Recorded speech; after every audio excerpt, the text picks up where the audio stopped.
तोर माया के घाव दिल में लिखा के वो रानी रे तोर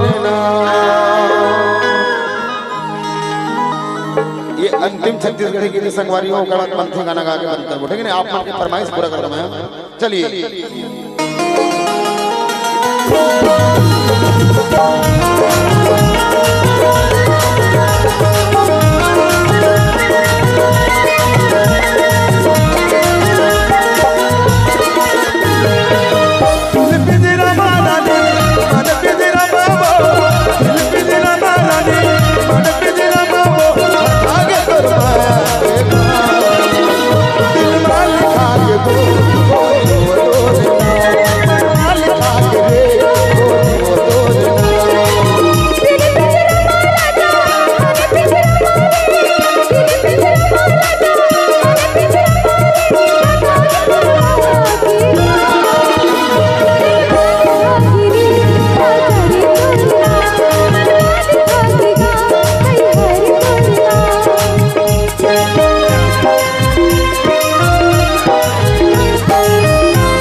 मन के पिंजरा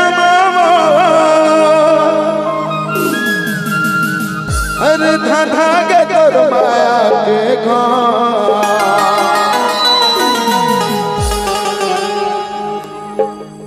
दिल में लिखा के दे